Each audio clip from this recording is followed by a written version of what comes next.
warahmatullahi wabarakatuh. Alhamdulillah wassalatu wassalamu ala Rasulillah Sayyidina Muhammad ibn Abdullah arsala rasulahu bil huda wa dinil haqq liyudhhirahu 'ala dini kulli wa kafa billahi shahida wa kafa billahi nasira. Allahumma shalli wa sallim wa barik ala sayyidina Muhammadin wa ala alihi wa ashabihi ajma'in. Amma ba'd, hari majelis ini kita buka dengan bacaan basmalah. Bismillahirrahmanirrahim. Alhamdulillah, hadirin jemaah sekalian, Allah memberikan kita karunia berupa nikmat iman, karena tidak semua karunia ini diberikan kepada hamba-hambanya. Sampai persoalan kedekatan nasab, kedekatan keluarga tidak bisa menjamin iman itu bisa diperoleh. Kita lihat bagaimana Abu Lahab meninggal dalam kondisi tidak beriman. Bagaimana istrinya juga Ummu Jamil yang dia senang ketika ada kelahiran baginda Nabi Muhammad SAW, tapi tidak sampai mengantar kepada beriman kepadanya. Abu Thalib membela beliau siang dan malam, dicurahkan perhatian, bahkan persoalan-persoalan yang menyangkut hal-hal yang mengenai keselamatan Nabi Muhammad pun dipertaruhkan dirinya, tapi tetap kondisi meninggal dia tidak beriman kepada Allah Ta'ala. Alhamdulillah, ini adalah pelajaran untuk kita jauh dari Rasul. Zamannya kapan beliau berasa dengan tentunya, tapi kita masih mengimani beliau, dan kategori orang-orang beriman seperti ini adalah disebut dengan iman yang mengagumkan, kata Nabi. Kata Rasulullah SAW, siapa orang yang mengagumkan imannya, maka para sahabat menjawab, para malaikat. Kalau para malaikat beriman, itu wajar karena dia tidak punya nafsu, tidak ada pilihan kecuali taat dan tunduk kepada Allah. Kalau begitu, para nabi pasti imannya mantap, karena siang malam turun kepada mereka wahyu bimbingan dari Allah langsung. Bagaimana tidak beriman? Kalau begitu, kami, kalau bukan para nabi, kami para sahabat maksudnya, bagaimana kalian tidak beriman kepada Allah, kepada aku, sementara aku di tengah-tengah kalian? Siang malam kalian melihat aku menerima wahyu dari Allah Ta'ala. Terus siapa yang mengagungkan iman ya Rasul? Yaitu orang-orang yang akan datang setelah kalian, mereka tidak berjumpa dengan aku, kemudian mereka yang menemukan lembaran-lembaran mushaf Al-Quran dan mereka mengimaninya. Iman seperti inilah yang menurut Nabi SAW adalah iman yang mengagumkan. Mudah-mudahan kita bisa istiqomah dalam iman Islam ini. Amin ya rabbal alamin. Hadirin jemaah sekalian, sebelum mengkaji kitab Al-Adab Al-Mufrad, iman ini perlu dikuatkan, perlu ditajdid, diperbarui, disegarkan. Karena iman itu ibarat baju, bisa lusuh, bisa lecek. Iman itu bisa usang, maka perlu dikuatkan. Salah satunya adalah dengan tafakkur, merenungkan. Allah menciptakan kita beda dengan binatang, beda dengan malaikat. Kita ada yang sama dengan binatang, ada juga yang sama dengan malaikat. Apa yang sama di dalam diri kita? Yaitu hawa nafsu. Hayawan juga punya seperti itu. Apa yang sama dengan malaikat? Yaitu ada unsur ruhani, mau dekat kepada Allah. Membedakan kita dengan malaikat dan nafsu. Maka kita ini akan bisa menjadi sempurna kalau menggunakan iman untuk mengendalikan pola pikir dan nafsu kita, sehingga derajat orang-orang beriman akan naik levelnya menjadi nafsun kamilah, nafsu yang sempurna. Tidak hanya ammarah, tidak hanya lawwamah, mulhamah, mutmainnah, radiyah, mardiyah, yang terakhir adalah nafsu kamilah.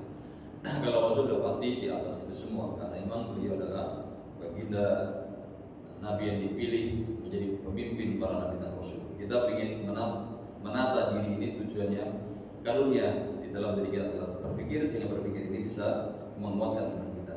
Qad amara Allah, sungguh Allah memerintahkan dalam kitab Al-Ihya Ulumuddin, Allah memerintahkan kepada kita untuk berpikir terus merenungkan.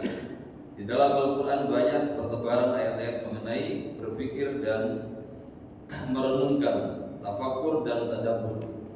Allah Ta'ala dalam surah Al-Imran 191, A'udzubillahi minasyaitonir rajim. Alladzina yadhkuruna Allaha qiyaman wa qu'udan wa 'ala junubihim wa yatafakkaruna fi khalqis samawati wal ard. Rabbana ma khalaqta hadza batilan subhanaka faqina 'adzaban nar. Alladzina yadhkuruna Allah, yaitu orang-orang yang berzikir kepada Allah. Mereka mengingat Allah. Mengingatnya itu qiyaman, dalam kondisi berdiri, wa qu'udan, kondisi duduk, wa 'ala junubihim, dan dalam keadaan berbaring. Jadi orang berzikir tidak dibatasin dalam keadaan berdiri, tidak hanya duduk tapi juga berbaring. Dalam semua keadaan zikir ini boleh, bebas. Dalam kondisi safar berzikir bagus, kondisi mukim di rumah bagus, kondisi sehat berzikir dianjurkan, diperintahkan, kondisi sakit apalagi. Dalam kondisi apapun semua ibadah ada batasan-batasannya. Tapi kalau zikir tidak ada batasan-batasan. Nah, kalau ibadah tertentu kadang-kadang ada batasan di satu tempat. Di luar itu tidak disebut ibadah, semacam ibadah haji. Dalam waktu tertentu disebut dengan ibadah, disebut dengan ibadah saum kalau terletak di Ramadan, saum Ramadan, saum wajib. Maka untuk zikir ini tidak dibatasi ruang dan waktu. Kapan saja silakan berzikir kepada Allah. Ini adalah ciri dari hamba-hamba Allah yang punya akal pikiran. Yang berikutnya, wa yatafakkaruna fi khalqis samawati wal ard. Mereka memikirkan penciptaan langit dan bumi. Setelah merenungkan penciptaan langit dan bumi ini, maka mereka berdoa menemukan kebenaran. Rabbana ma khalaqta hadza batila. Rabb kami, wahai Tuhan kami, Engkau ciptakan semua ini tidak ada yang sia-sia. Faqina adzaban nar, jauhkan kami dari api neraka. Zikir, berpikir itu mengantar seseorang mengenal Allah dan meminta jauh dari api neraka. Itulah fungsi daripada zikir dan berpikir. Kemudian yang berikutnya, waqad qala Ibnu Abbas radhiyallahu taala anhu. Ibnu Abbas radhiyallahu taala anhu beliau katakan, inna qauman tafakkaru fillah, sesungguhnya ada satu kaum mereka memikirkan zatnya Allah. Faqala Nabi, maka Nabi sallallahu alaihi wasallam bersabda, tafakkaru fi khalqillah, berpikirlah oleh kalian atau pikirkan oleh kalian dalam ciptaannya Allah, makhluknya Allah, ciptaan Allah ini silakan dipikirkan. Wala tatafakkaru fillah, jangan memikirkan zatnya Allah.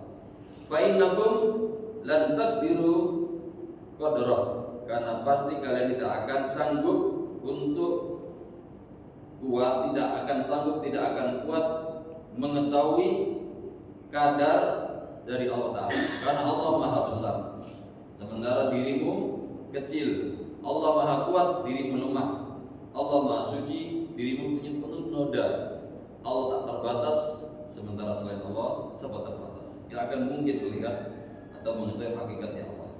Sehingga ketika Nabi Musa alaihissalam ingin melihat Allah, maka Allah memberikan jawaban, jika engkau wahai Musa bisa melihat tajalli cahayaku, nampak nurku, cahayanya Allah, bukan Allahnya, cahayanya Allah di Tur Sina, maka engkau melihat aku. Tapi begitu Allah bertajalli menampakkan cahayanya di Tur Sina itu, Nabi Musa pingsan. Umat beliau yang terpilih 70 orang ingin melihat Allah karena dia ngiri kepada Nabi Musa. Wahai Musa, engkau dengan Allah langsung bisa berkalam dan engkau meyakini itu, sementara aku tidak bisa berbincang dengan Allah. Mohon izin supaya saya bisa mendengar Allah dan melihat Allah. Maka begitu Allah bertajalli di sini di hadapan Nabi Musa, maka semua 70 orang itu mati. Di muka bumi ini mereka mengalami kematian. Belum waktunya melihat Allah di muka bumi ini, karena dunia ini adalah fana. Allah kekal abadi, tidak bisa ditampakkan kebesarannya, kemahsuciannya kecuali nanti di tempat yang terindah, tempat yang abadi itulah di surga Allah Ta'ala. Di sana ada hamba-hamba Allah bisa melihat Allah pagi dan sore. Ada yang bisa melihat Allah waktu setiap minggu dalam hari Jumat. Ada yang melihat Allah laksana orang Idul Fitri, Idul Adha. Tergantung dari kadar iman dan amal soleh masing-masing. Mudah-mudahan Allah berikan kita rezeki bisa memandang wajah Allah Subhanahu wa Ta'ala. Karena nikmat terbesar adalah menurut Ahlussunnah wal Jamaah memandang wajah Allah tanpa ada halangan. Sebagaimana kalian melihat bulan purnama yang tidak ada sahab, tidak ada mendung, apakah kalian bisa melihatnya? Rasul menanyakan itu kepada para sahabat, iya kami bisa melihatnya. Seperti itulah kalian melihat Allah tanpa arah, tanpa tempat, karena Allah tidak di kanan, tidak di kiri, dan depan, dan di belakang. Allah tidak di atas, tidak di bawah. Allah Subhanahu wa Ta'ala beda dengan makhluknya. Makhluk butuh tempat, Allah tidak butuh tempat. Maka Allah Subhanahu wa Ta'ala memberikan kesempatan, nikmat terbesar adalah melihat wajahnya, melihat wajah Allah, dan saat itulah wajah orang-orang beriman berseri-seri. Wujuhu yawma idzin nadhira ila rabbiha nadhira. Allahumma rzuqna nadhra ila wajhika. Allah berikan kami rezeki untuk bisa memandang wajah-Mu yang mulia. Amin ya rabbal alamin. Memandang wajah Rasulullah sudah hebat. Memandang wajah Nabi Yusuf sudah hebat. Bagaimana perempuan-perempuan di zaman Nabi Yusuf melihat wajah Nabi Yusuf, dikasih buah, dikasih pisau, Nabi Yusuf melintas di depannya, yang dipotong bukan buah yang di tangan mereka, tapi tangan-tangan itu mengenai pisau itu mengenai tangan-tangan mereka, berdarah-darah. Padahal baru melihat wajah yang dikasih percikan keindahan dari Allah Ta'ala, Nabi Yusuf alaihissalam. Hadirin, ini pentingnya kita merenungkan kebesaran Allah, bukan memikirkan zatnya Allah. Kalau merenungkan kebesarannya, sifatnya, gak apa-apa. Allah Maha Pengasih, Maha Pemurah. Allah lebih sayang dibanding seorang ibu kepada anak-anaknya. Maka kita ini disayang sama Allah Subhanahu wa Ta'ala. Namanya dikasih Rahman dan Rahimnya Allah. Dalam hadis berikutnya, Rasulullah sallallahu alaihi wasallam wa Nabi sallallahu alaihi wasallam annahu kharaja ala qaumin. Beliau pernah keluar kepada satu kaum, data yaumin, pada satu hari. Kemudian kaum itu yatafakkurun, mereka lagi berpikir. Maka Rasul bertanya, "Malakum la tatakallamun?" Kenapa kalian tidak berbincang? Nah, kalau orang lagi berpikir tentunya tidak ngomong. Maka mereka kaum itu menjawab, "Nufakkiru fi khalqillah." Kami memikirkan ciptaan Allah Azza wa Jalla. Rasul bersabda, "Fakadzalika faf'alu." Maka dengan demikian seperti itulah lakukanlah. Tafakkaru fi khalqi, renungkanlah, pikirkanlah ciptaan Allah. Walaupun tafakkaru fi, jangan kalian merenungkan zatnya Allah. Fa inna bihadzal maghrib, maka Rasul katakan sesungguhnya di arah maghrib, arah barat. Kalau dari Madinah ke arah barat, ardon baydo, di sana ada satu bumi yang putih. Ke arah barat sana itu ada bumi yang putih. Nuruha bayaduha, cahayanya adalah putihnya bumi itu. Wa bayaduha nuruha, kemudian putihnya bumi itu adalah cahayanya.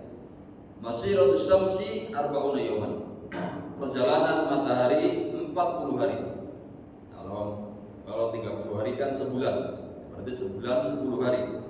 Ukurannya tempat itu yang putih itu, yang cahayanya dari bumi yang putih itu, perjalanan matahari 40 hari kalau kita genapkan. Biha khalqun min khalqillah, di sana di bumi yang putih di arah barat itu ada ciptaan Allah dari ciptaannya, ada makhluk Allah dari makhluknya Azza wa Jalla.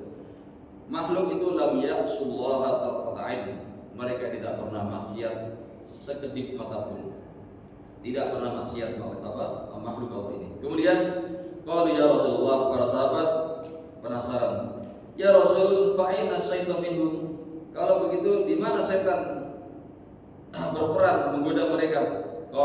Rasul menjawab, ma yadruna khalqa syaitan amla, tidak diketahui apakah di sana diciptakan setan apa tidak. Kalau para sahabat bertanya juga, min waladi Adam, apakah mereka termasuk anak turun Nabi Adam? Seperti seperti kita ini. Qalu la yadruna qala la yadruna khuliqa Adam amla. Tidak diketahui apakah di sana diciptakan Adam atau tidak. Jadi ternyata kita ini tidak sendiri di alam semesta di dunia ini. Rasul sampaikan ada makhluk Allah yang tidak pernah maksiat.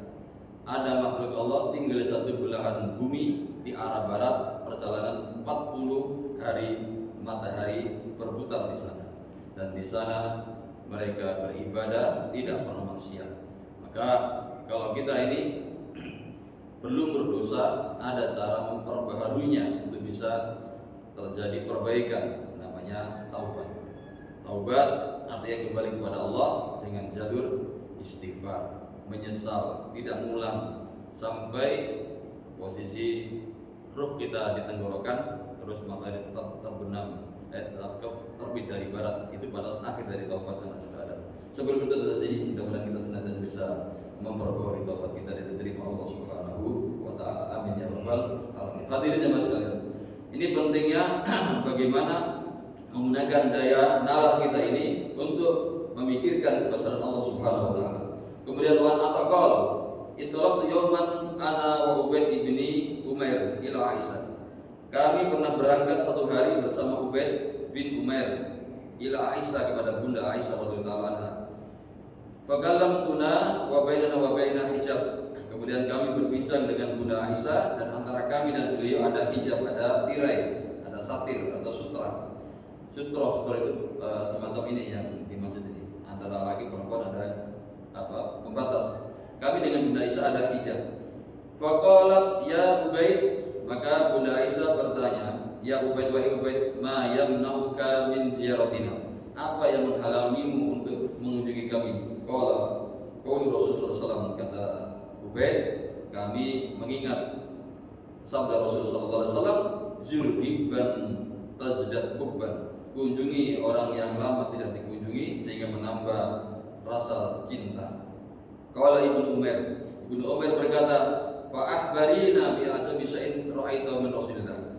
Beritakan kepadaku wahai Bunda Aisyah dengan hal yang mengagumkan engkau telah melihat dari diri Rasul sallallahu alaihi wasallam.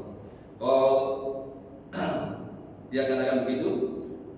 Fa bakat wa qala. Maka Bunda Aisyah menangis dan dia katakan, kullu amrihi kana ajaban. Semua perkara Nabi itu, apa yang dilakukan Nabi itu mengagumkan, mengherankan.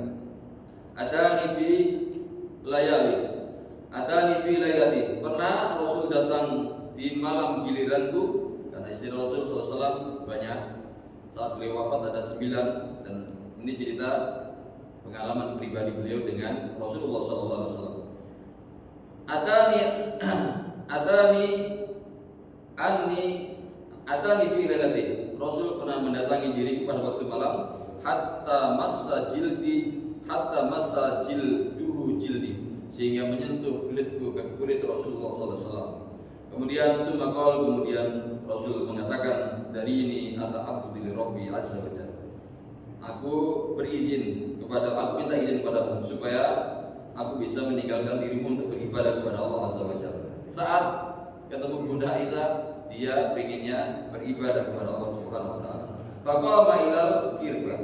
Maka beliau datang ke satu tempat tampungan air, doa. Maka beliau berwudu pindah dari tempat kirbah itu. Tsumma qama yusolli. Setelah itu beliau berdiri dan salat. Fabaka, maka Rasul menangis hatta balali yadun, sampai janggutnya basah dengan tetesan air mata. Itulah Rasulullah SAW di bagian giliran waktunya untuk Bunda Aisyah memilih ibadah, tapi minta izin kepada Bunda Aisyah. Kalau diizinkan ya pasti akan beribadah beliau. Nah, kalau selain Nabi, ini adalah problem yang perlu dimujahadai, karena memang jatahnya untuk keluarga, tapi kok pilih ibadah. Ini kan berarti kerohaniannya sangat tinggi beliau. Kemudian thumma sajada, sampai kemudian beliau sujud hatta balla al-ard, sehingga bumi itu yang digedekan sujud basah dengan air mata. Itu Rasulullah SAW. Kemudian apalagi yang beliau lakukan? Thumma taja'a ala jambihi hatta ata Bilal yu'adzinu bi sholati subhi. Kemudian dia tidur miring ke kanan. Kemudian datanglah Bilal bin Rabah untuk melantunkan adzan sholat subuh. Seperti tadi itu ada adzan, ada sobir adzan. Kondisi seperti ini, tradisi adzan sholat berjamaah seperti ini ya dari zaman Rasul sampai sekarang tidak terputus. Itulah amalan yang dilakukan Rasulullah SAW. Rasulullah SAW mengajarkan kalau habis tahajud, habis witir mestinya miring ke kanan tidur menunggu adzan berkumandang. Tapi kalau kita kan dari rumah langsung sholat ya, aslinya begitu. Kalau nggak khawatir ketinggalan sholat berjamaah, silakan tidur sejenak, tiduran bukan tidur beneran. Nanti nunggu sholat subuh berjamaah. Rasul juga begitu, miring ke kanan, melambangkan kematian karena orang mati itu dimiringkan ke kanan, pipinya nempel ke tanah, dikasih bantal beberapa genggam tanah yang dikepalkan untuk bisa miring, telungkup seperti itu. Makanya orang-orang yang meninggal itu aslinya bukan disandakkan begini. Kalau aslinya ya dilepas sebagaimana orang tidur miring, dan di tangannya lepas begini. Kalau memang disendirikan begini menjadi tradisi yang tidak menyalahi syariat, ya tidak masalah. Namun persoalan kalau tidur saja miring ke kanan dilepas tangan, ya seperti itulah gambaran orang mati besar. Tidur itu mati kecil, mati besar adalah kalau sudah dicabut ruh dari badan ini. Seperti itu keadaan orang yang dikafanin mestinya tangannya lepas, kemudian nanti dilepas kepala ditempelkan ke tanah sehingga muka ini nyium tanah, karena memang dari tanah akan kembali ke tanah, dari tanah akan bangkit dari alam kubur nanti dalam kondisi punya iman dan Islam. Mudah-mudahan diberikan pada kita semua.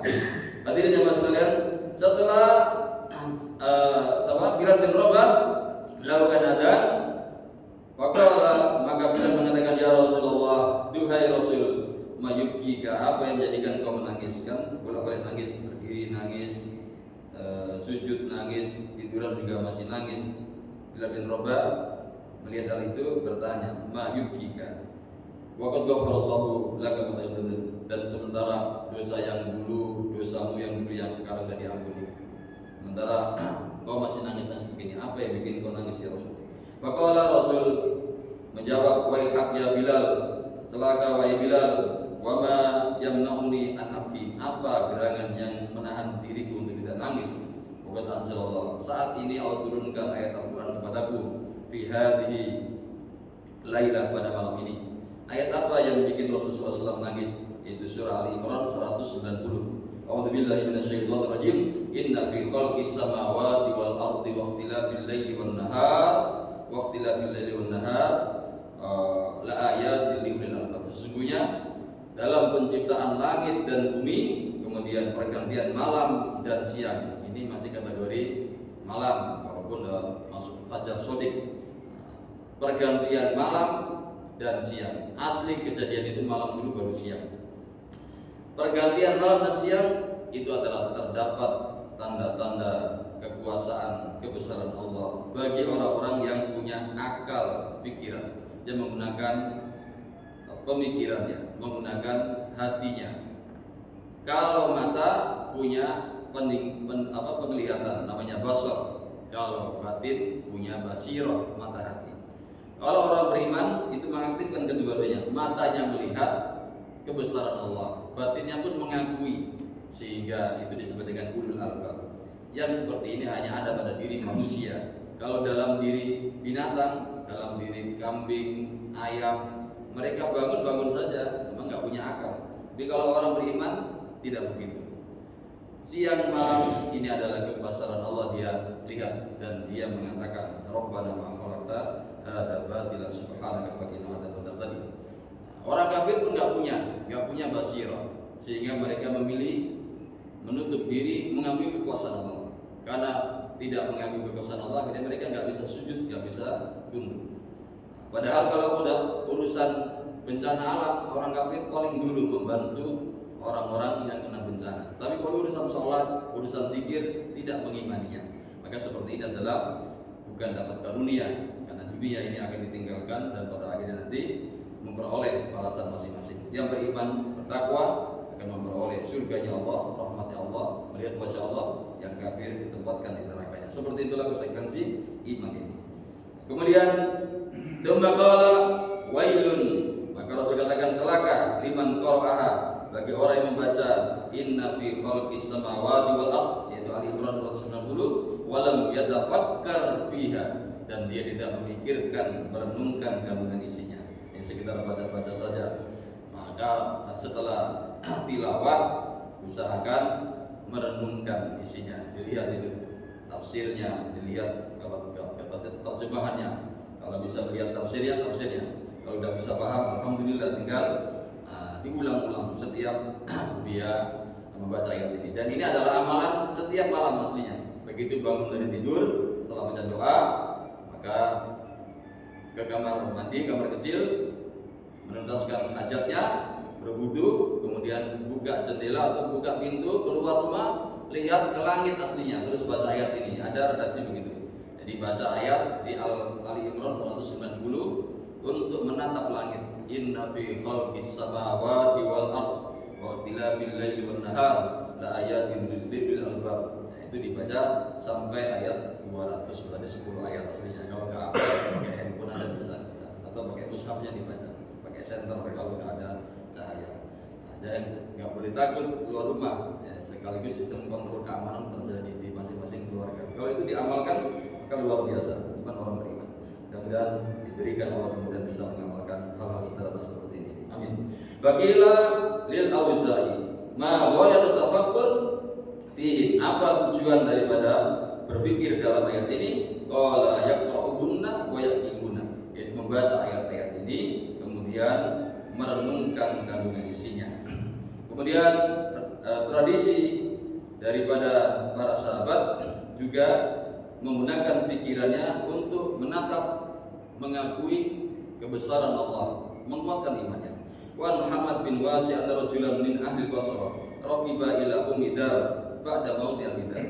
Ada seseorang dari penduduk Basrah, ada di Irak sana. Dia mengendarai kendaraan untuk menuju ke Ummi Dar setelah kematian Abi Dar Al-Ghifari. Fas'ala an ibadati Abi Dar, maka dia menanyakan tentang ibadahnya Abi Dar. Faqalat, maka Ummu Dar mengatakan kana naharuhu ajma' fi nahiyatil bait yatafakkar. Abu Dar itu kebiasaannya kalau udah siang hari dia seharian itu mojok di rumah, kemudian dia tafakkar, dia berpikir. Jadi berpikir aja. Itu ibadah, cara mendekatkan diri kepada Allah. Wa an Al-Hasan qala tafakkuru sa'atin khairu min qiyamil lailatin. Kata Imam Hasan bahwasanya berpikir sesaat, diartikan 1 jam, berpikir 1 jam itu lebih baik dibanding melakukan qiyamul lail, melakukan qiyamul lail. Jadi kalau dia menggunakan pikirannya itu bisa lebih baik dibanding qiyamul lail. Ada redaksi yang lain, berpikir sesaat lebih baik daripada ibadah 60 tahun. Ada redaksi begitu.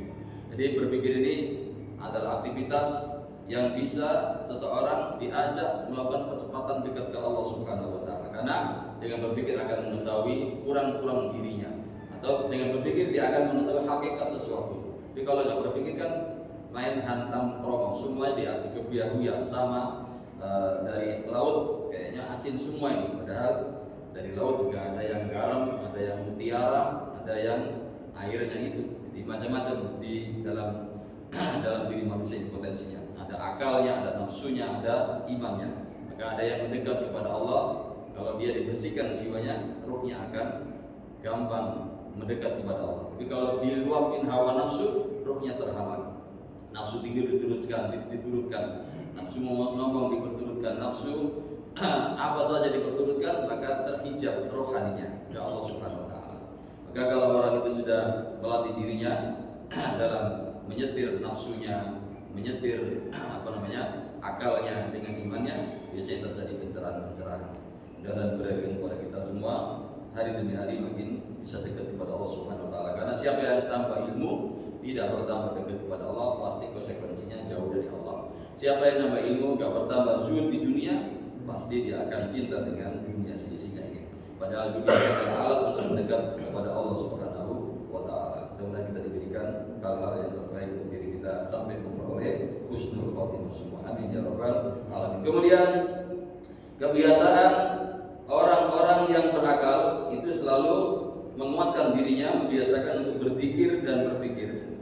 Habis zikir, berpikir lagi. Kemudian mana yang lebih utama, berzikir atau berpikir? Lebih utama melakukan berpikir, karena berpikir itu di samping dia berzikir pasti dia akan ada tambahan. Tambahannya apa? Tambahannya ada al-ma'rifah, dia akan kenal hakikat sesuatu. Maka inilah tradisi dari zaman Nabi, diteruskan para sahabat dan diteruskan para ulama. Bagaimana ayat ini mendorong kita untuk menggunakan akal pikiran sehingga kita tidak kehilangan arah dalam menjalani hidup ini. Karena akhir dari kehidupan kita ini adalah perjalanan yang tidak ditempuh oleh jarak kilometer dengan kekuatan fisik, tapi dengan cahaya kerohanian, bimbingan dari Al-Quran dan Sunnah, sehingga bisa memangkas perjalanan yang panjang. Bagi orang kafir, perjalanan menuju Allah itu sangat panjang, luar biasa. Bagi mereka 50.000 tahun. Bagi orang beriman, perjalanan ke Allah ya bisa jadi hanya 5 waktu. Sholat 5 waktu itu berapa menit dilakukan. Tapi ada beberapa orang mendekat ke Allah hanya beberapa saat sudah menemukan Allah Subhanahu wa Ta'ala. Itu yang terjadi di orang-orang yang dulu mendukung Fir'aun untuk melakukan kebatilan, untuk mesihir menghadapi Nabi Musa. Begitu lihat mujizat Nabi Musa dari Allah Ta'ala, maka mereka beriman semua kepada Allah Ta'ala. Awalnya tukang sihir menjadi beriman. Itu kan sesaat sudah menemukan kebenaran, kemudian setelah itu mereka disalib dan dipotong tangan dan kaki secara bersilang, kemudian meninggal sebagai syuhada, dan mereka hidup bahagia di hadapan Allah Subhanahu wa Ta'ala. Ada juga yang lama sampai 309 tahun ditidurkan Allah seperti Ashabul Kahfi, menemukan jalan kerohanian seperti itu. Ada juga yang melakukan 50 tahun mendekat ke Allah, tidak ketemu, bisa jadi itu salah jalan. Ada 100 tahun tidak ketemu. Maka kita ini berharap dengan pikiran ini, dengan bimbingan Al-Quran Sunnah, kita akan bisa menemukan jalan yang istiqomah. Sejak kita mengenal Allah, kita sujud kepada yang kita kenal, bukan hanya rutinitas. Karena rutinitas itu tidak ada efek yang terlalu mendasar dalam dirinya. Karena nanti Allah akan menampakkan di mahsyar bagi orang-orang yang menyembah berhala. Kau di sini ngapain? Nunggu Tuhanku. Berhalanya ditunggu, nggak bisa ngasih manfaat. Ada orang munafik, dia beribadah kepada Allah di dunia, tapi nggak kenal sama Allah. Maka Allah mengatakan kepadanya, kamu kok masih di sini? Nunggu siapa? Nunggu Tuhanku. Nunggu Tuhanmu. Padahal Allah udah nyapa, tapi nggak kenal. Sementara orang-orang beriman, aku di sini menunggu Allah. Allah menampakkan diri dan pada akhirnya mereka disuruh nyebrang sirat. Ada yang seperti galbar, kayak kilat al-khatib yang menyambar. Kemudian ada yang karihil mursalah, ada yang nyebrang sirat sebagaimana orang yang mengendarai kuda yang kencang, ada yang berlari, berjalan, dan seterusnya, tergantung daripada kenalnya hamba Allah di dunia ini. Mudah-mudahan makin hari kita makin dekat ke Allah Subhanahu wa Ta'ala. Ini pentingnya memikirkan tentang karunia pikiran dalam diri kita, sehingga kita memperoleh keutamaan-keutamaan yang bisa diberikan kepada kita dan kita istiqomah di dalam.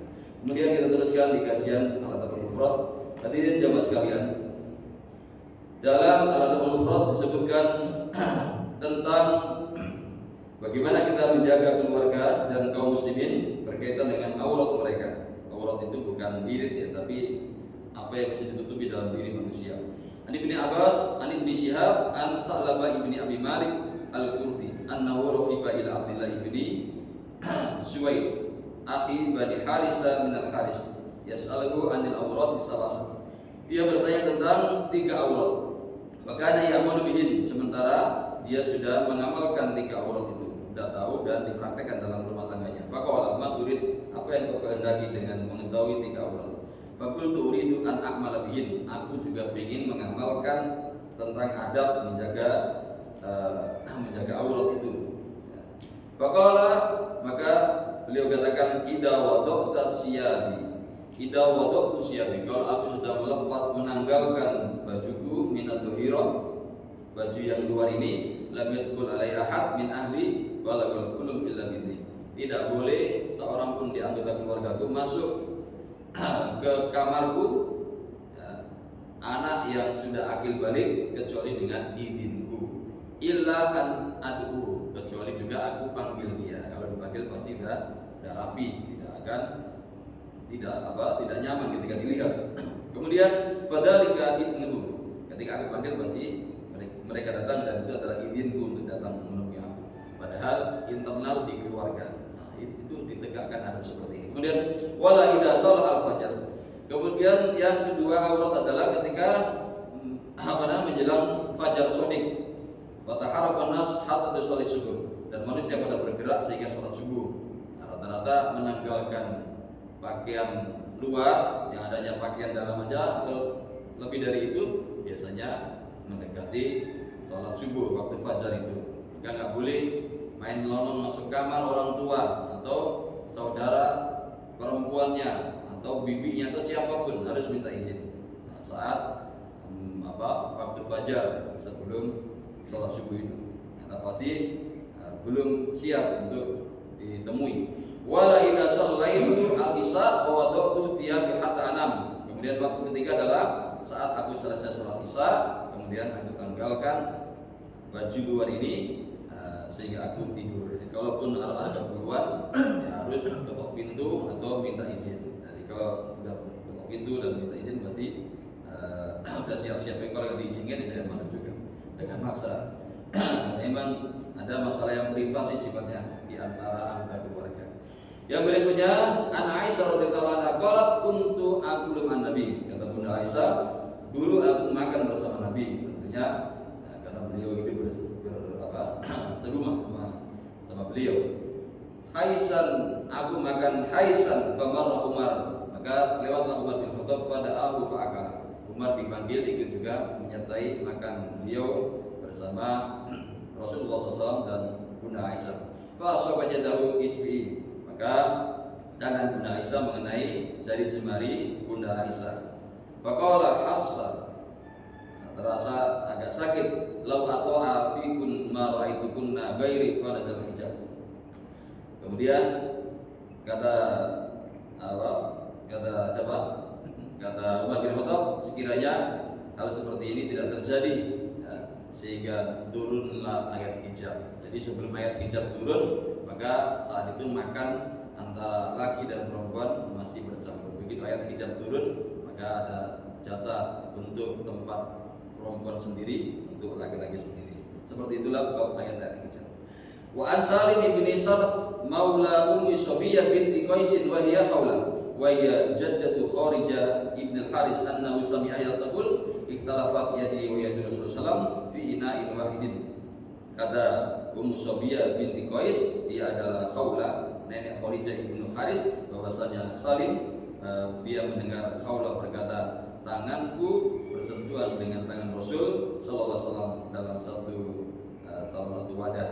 Jadi sebelum ayat hijab turun ada seperti itu. Kemudian masuk rumah tidak berpenghuni. Kita kadang-kadang melakukan perjalanan, kemudian di dalam perjalanan butuh istirahat karena capek. Ada tempat singgah tapi nggak tahu siapa pemiliknya. Bagaimana kita menyikapi hal ini? An-Nafi' an Abdullah bin Umar qala idza dakhala al-bait ghairul maskun falyakun. Kalau ada seseorang masuk ke rumah yang tidak ditempatin, nggak berpenghuni, maka ucapkan assalamu alaina wa ala ibadillah sholihin. Semoga keselamatan atas kami daripada hamba-hamba Allah yang saleh. Jadi karena di situ hakikatnya ada yang menghuni, bisa bangsa jin yang saleh. Nah, kalau kita ucapkan salam bisa juga dijawab oleh mereka atau dari kalangan malaikat yang menjawab kita, sehingga tidak akan ada bahaya dalam berteduh di situ atau menggunakan perabot yang sebenarnya, asal tidak ada unsur bahaya. Dari Ibnu Abbas qala la tadkhulu buyutan ghayra buyutikum hatta tasanisu wa tusallimu 'alaiha. Dari Ibnu Abbas radhiyallahu anhu, beliau membaca ayat, janganlah kalian masuk ke dalam rumah yang bukan rumah kalian sehingga kalian minta izin dan mengucapkan salam kepada penghuninya. Jadi adab masuk rumah itu diajarkan detail seperti ini. Minta izin dulu. Kalau kita kan assalamualaikum gitu ya, ngucapin salam dulu. Padahal kalau di ayat ini boleh masuk ketemu assalamualaikum gitu. Nah, kalau kita dirapel ya. Assalamualaikum. Oh iya, siapa? Dipanggil namanya. Fulan bin Fulan. Jadi kalau ditanya ya langsung sebutkan namanya, jangan itu yang punya tai lalat yang nggak perlu begitu. Rasul pernah nanya seseorang yang datang ke beliau kemudian, Man, filbab siapa yang di depan pintu? Abdun.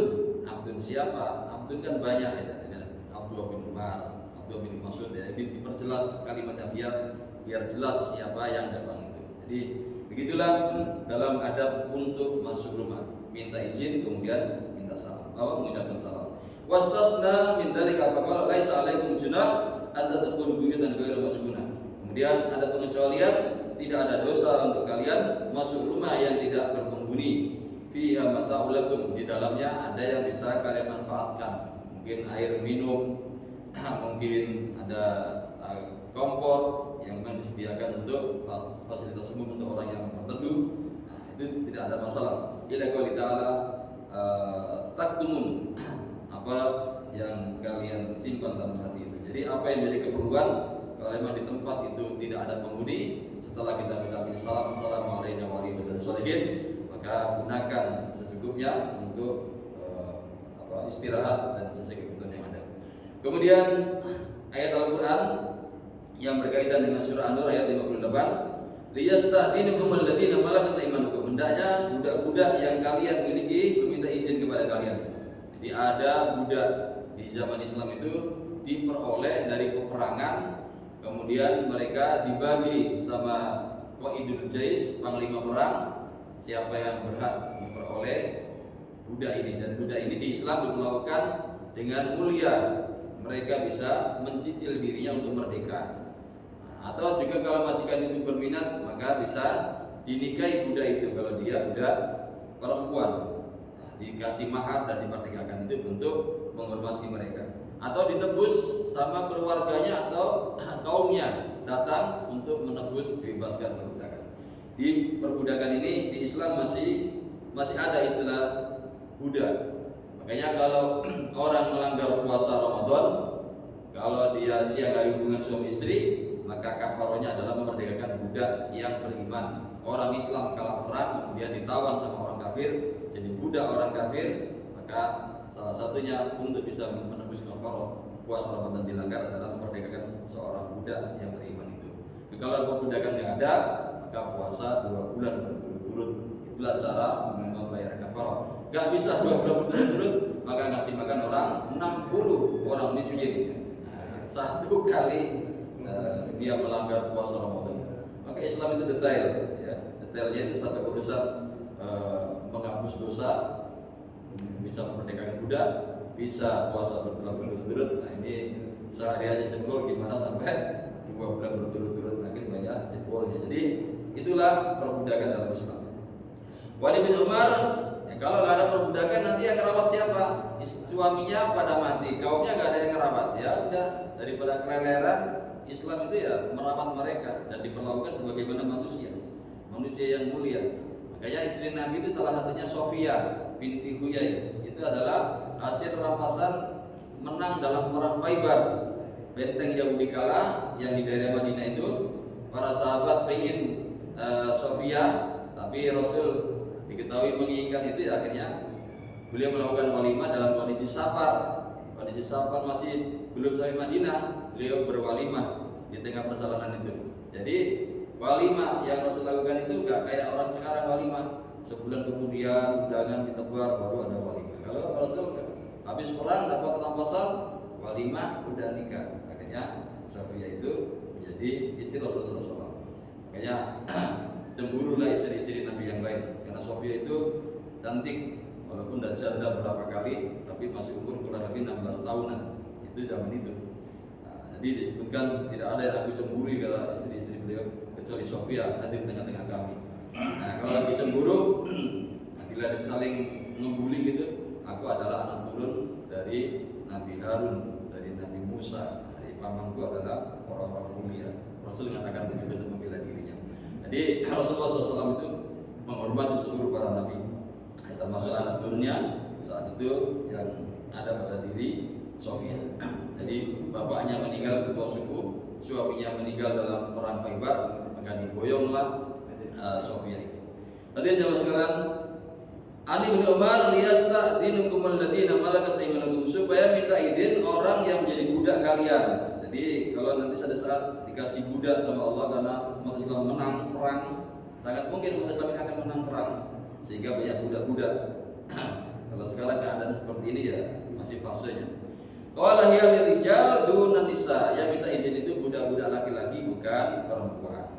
Jadi perbudakan di dalam Islam, kalau nanti masuk dalam rumah kaum muslimin, kalau mau masuk kamar atau masuk rumah, maka mintalah izin, jangan selonong-selonong saja.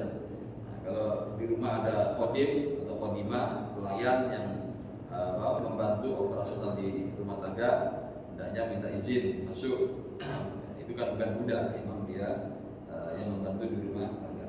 Kemudian wahin atau dauna siyabakum min adh-dhahira, yaitu ketika kalian beristirahat sesaat di tengah hari, yang melepas baju luar itu. Kemudian wa idza balagal atfal minkum kulum, jika anak-anak laki-laki kalian telah mencapai usia balik. Kalau laki-laki rata-rata usia baliknya 14, 15 sudah ikhtilam mimpi basah. Kalau perempuan dalam kajian fikih umur 10, 11 tahun sudah datang menstruasi, itu sudah akil balik, harus minta izin di mereka. Wa Ibnu Umar annahu kana idza balagha ba'du waladi al-qulum azalahu. Ibnu Umar beliau katakan sesungguhnya kalau sebagian dari anaknya, sebagian dari putranya itu sudah akil balik, maka dipisah. Jadi jangan seranjang lagi sama orang tua, jangan dikelonin lagi. Batasannya sudah akil balik.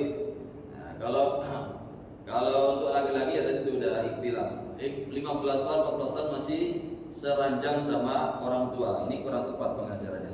Sejak umur 10 tahun sudah dipisah tempat tidur, kemudian diperintah sholat. Kalau bangkang disuruh mukul, aslinya begitu, tapi mukulnya nggak sampai membahayakan, cedera gitu Mbak ya, biar jerah meninggalkan sholat.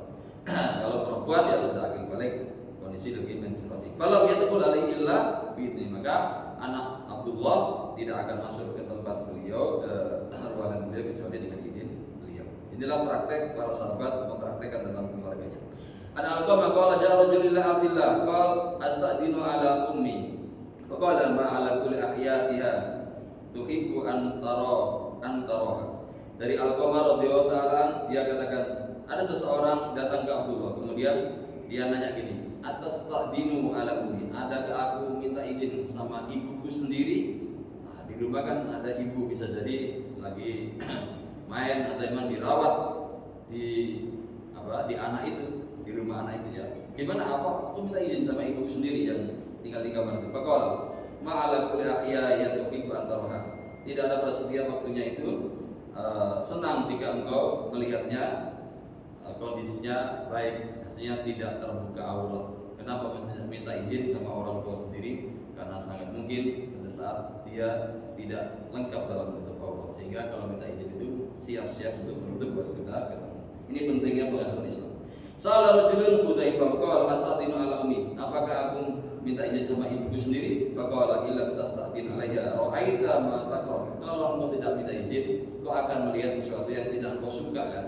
Jadi kalau enggak suka dengan apa yang kau lihat, tentunya mintalah izin sehingga kau tidak akan menemui hal itu. Jadi manusia dari zaman ke zaman sama, mau di iklim tropis, mau di Timur Tengah, mau di mana saja, relevansi dari ayat ini dan pengajaran Islam ini cocok.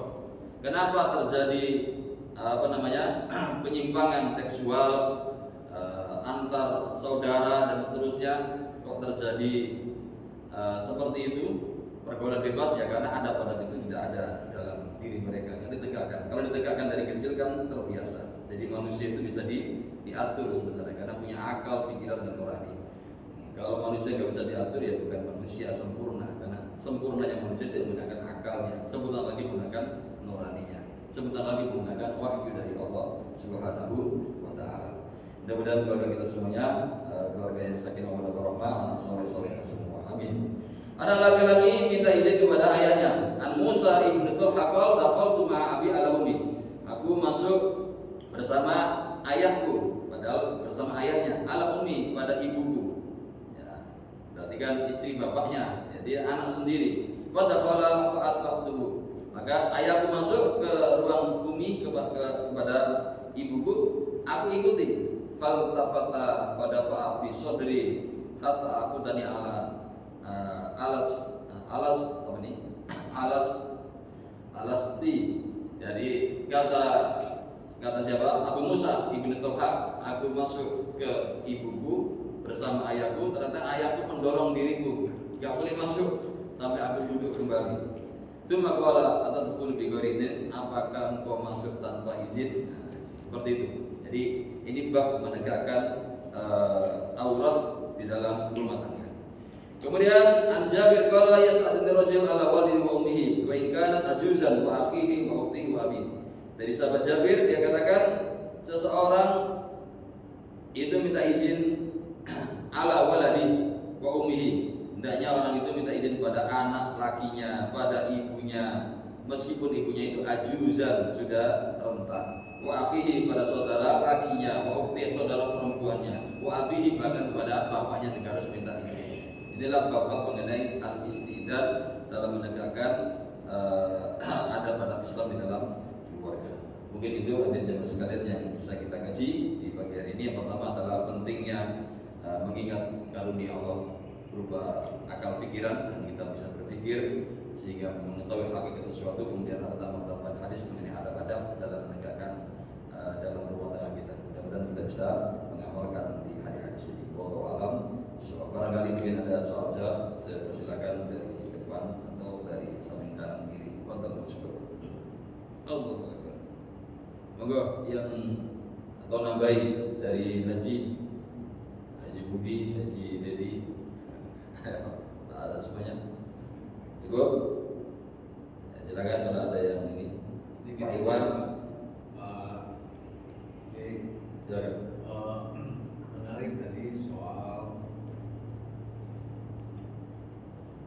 ya, sabar. Bismillahirrahmanirrahim.